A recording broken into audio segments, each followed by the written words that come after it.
నమస్తే welcome to our channel నేను మిషాల్ని YCP నేతలు ఈ మధ్య అరెస్టులు అవుతుంది ప్రజలు చూస్తూనే ఉన్నారు అయితే అరెస్టులు అయిన తర్వాత కూడా బెయిల్ మీద బయటకు వచ్చిన తర్వాత వాళ్ళు ఒక్కొక్కరు మేము తగ్గేదే లేదన్నట్టు కూటమి ప్రభుత్వం మీద ఏ విధంగా మాట్లాడుతున్నారో ఇప్పుడు ప్రజలకి కూడా అసలు అర్థం అవ్వట్లేదు నెక్స్ట్ అసలు వైసీపీ నేతల ప్లాన్ ఏంటి ఇలాంటి డిస్కస్ చేసే ముందు స్టూడియోలో ఉన్నారు అనలిస్ట్ అశోక్ కుమార్ గారు ఉన్నారు వారిని విషయాలను తెలుసుకునే ప్రయత్నం చేద్దాం నమస్కారం అశోక్ గారు నమస్తే అండి వైసీపీ నేతల ప్లాన్ ఏంటి ఇప్పుడు కూటమి ప్రభుత్వం మీద తగ్గేదే లేదన్నట్టు ఎందుకంటే ఈ గతంలో చూసుకున్నాం ఒక్కొక్కరు అరెస్ట్ అవుతుంది చూస్తున్నాం వాళ్ళు బెయిల్ మీద అరెస్ట్ అయ్యి కూడా బెయిల్ మీద బయటకు వస్తుంది చూస్తున్నాం అయితే వచ్చిన తర్వాత మేము తగ్గేదే లేదన్నట్టు మాట్లాడుతున్నారు వైసీపీ నేతలు ఇక నెక్స్ట్ వాళ్ళ ప్లాన్ ఏంటి అసలు ఇప్పుడు ఒకరు కాదు ఇద్దరు కాదు మీరు చెప్తా ఉంటే అనేక మంది పేర్లు గుర్తొస్తాయి ఒక పక్క కాకాని గోవర్ధన్ రెడ్డి కావచ్చు లేకుంటే అంతకుముందు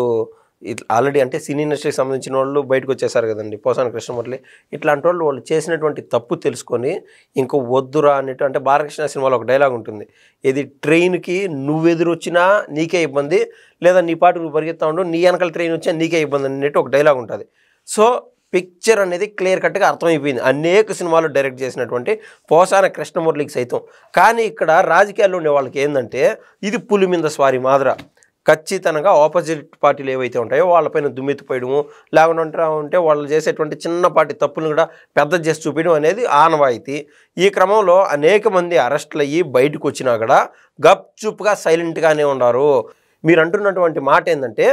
కొన్ని అది పెయిడ్ మీడియాస్ అనుకోండి లేకుంటే మెయిన్ స్ట్రీమ్ మీడియాలోనే ఒక ప్రధానమైనటువంటి ఛానల్స్ అదే పనిగా ఫోకస్ చేస్తున్నారు మీరు అడిగినటువంటి క్వశ్చనే ఎస్ వైసీపీ ఫామ్లోకి వచ్చింది వైసీపీ ఎనర్జీలోకి వచ్చిందని చెప్పి ఒక కావాలని రాంగ్ ప్రోపగాండా చేస్తున్నారు దేని తర్వాత అంటే మొన్న మిథున్ రెడ్డి బయటకు వచ్చి మీడియా సమావేశంలో మాట్లాడినప్పుడు మీరు ఏమైనా అరెస్టులు చేసుకోండి అరెస్ట్ అనేది కాదు వాళ్ళకు ఆనవాయితీగా అది ఒక పదం అలవాడిపోయింది ఏమనంటే అక్రమ అరెస్ట్ అని చెప్పి మీరు ఏం అక్రమ అరెస్టులు చేసుకున్నా మేమైతే తగ్గేది లేదు ఏం లేదంటున్నారు కానీ ఒక పక్కేమో వాళ్ళు అరెస్ట్ అవుతున్నారు కానీ బెయిల్ పైన బయటకు వస్తున్నారు అంతెందుకండి 7 ఏళ్ళు జైలు శిక్ష చేస్తే ఇదే జగన్మోహన్ రెడ్డి గారికి అత్యంత సన్నిహితుడైనటువంటి బెంగళూరు సంబంధించినటువంటి గాలి జనార్దన్ రెడ్డి ఇది మన అనంతపూర్లోని ఓబులాపురం మైనింగ్ కంపెనీకి సంబంధించినటువంటి ఆ కేసులో కూడా 7 ఏళ్ళు జైలు శిక్ష పడితే తప్పక్కని 7 రోజులు బయట ఉన్నాడు ఇంక ఎవరిపైన ఉంటా చట్టాలపైన న్యాయాలపైన నమ్మకం కానీ ఏదేమైనా కూడా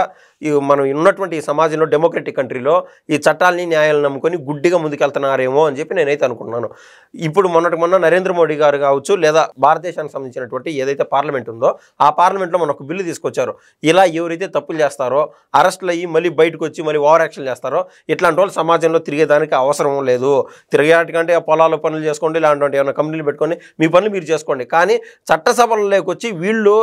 చట్టాలని నిర్ణయించే విధంగా ఓటింగ్లో పాల్గొనడం ఇలా చేయకూడదు సో ఆ బిల్లు ప్రకారము ఈ 71 రోజులు అప్రాక్సిమేట్లీ ఈ యొక్క మిథున్ రెడ్డి అక్కడ ఉండొచ్చాడు కాబట్టి ఈయన తదుపరి కాలంలో ఆయన మళ్ళీ వచ్చేదానికి ఉండదు అంటే మళ్ళీ పోటీ చేసేదానికి కూడా ఉండదు ఈవెన్ జగన్మోహన్ రెడ్డి గారు కూడా ఇలా ఇటువంటి కఠినమైన చట్టాలు తీసుకొస్తే ఇట్లాంటి వాళ్ళు సైలెంట్గా ఉంటారు లేకుండా ఉంటే ఈ కాకాని గోవర్ధన్ రెడ్డిని చూసాం మొన్న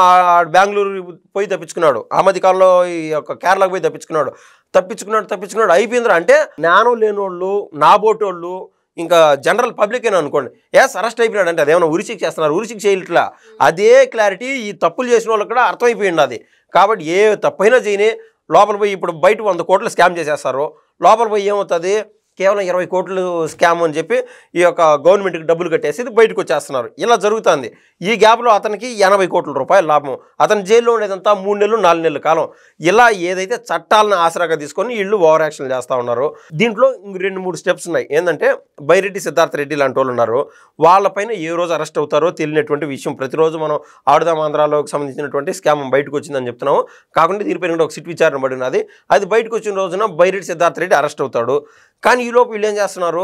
దాంట్లో ఏదైతే తప్పు చేశారో దాంట్లో నుంచి తప్పించుకోలేనటువంటి విషయం ఈలోపు వాళ్ళు ఏమన్నా అలా బయట సమాజానికి వచ్చి పబ్లిక్లోకి వచ్చి వీళ్ళు కావాలని అక్రమ అరెస్టులు చేస్తున్నారు ఎస్ రేపు మాపో నన్ను కూడా అరెస్ట్ చేసుకోండి అని చెప్పి ఈ గాంధీ తాత వారసులు వీళ్ళు చెప్తున్నారు అయిన అబద్ధాలన్నీ చెప్పి తప్పులు చేసిన వాళ్ళు ఇంకేం చేస్తారండి ఏదైనా సరే చిన్న తప్పు అయితే దాన్ని చెరిపేయడానికి వీలవుతుంది పెద్ద తప్పు చేసినప్పుడు ఆ పెద్ద తప్పుని చెరిపేయడానికి వాళ్ళు వీలే కాదు పబ్లిక్ అందరికీ తెలిసిపోయింది ఓపెన్గా అడుగుతున్నా ఈ యొక్క రోజా